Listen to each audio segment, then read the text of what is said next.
If you were to turn on your news right now, I bet you some channel is talking about global warming. They're going to talk about how it's causing flooding, it's causing horrible weather, it's causing icebergs to melt, which will sooner or later lead to catastrophic weather and people to die. Well, by the conclusion of my speech, I'm going to tell you that that is wrong. In fact, the Earth works in cycles.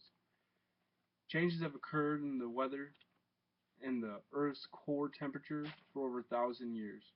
It has cooled and then warmed. In fact, from 1940 to 1970, there was actually a global cooling scare in which they thought the next great freeze was going to occur. Let's begin with the greenhouse effect. Carbon dioxide levels have changed over time. Over the last 100 years especially, they have risen. But carbon dioxide is not the main factor in global warming. Greenhouse gases form about 3% of our atmosphere, according to friendsofscience.org. The other 97% is water vapor. Now, let's talk about carbon dioxide. Carbon dioxide is a part of greenhouse gases, but it isn't pollutant. Nitrogen makes up 80% of our atmosphere, and carbon dioxide isn't more poisonous than nitrogen. Carbon dioxide, we all know, is what helps plants grow. If we didn't have carbon dioxide, we wouldn't have a lot of food from vegetables or fruits. And actually, the more carbon dioxide a plant gets, the faster it grows and the better it grows. You see, nitrogen is actually a lot more pollutant and worse for the humans, but it makes up 80% of our atmosphere. Anything more than that can actually kill a human. To this day, there's no proof that man-made carbon dioxide will cause global warming, according to friendsofscience.org. Now, let's talk about glacier melting. We have all seen pictures of glaciers melting and breaking off in the news, but how much of that is because of global warming? See, the Earth works in cycles. It's variable.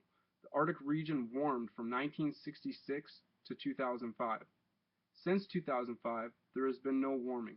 Scientists know of glaciers actually growing in size due to cold weather and shrinking and breaking off, but it's never mentioned. Sea level rising also has to do with precipitation, not just warming and icebergs melting. In fact, in the Pacific and Indian Oceans, they show no signs of the sea actually rising. So, what scientists actually say this?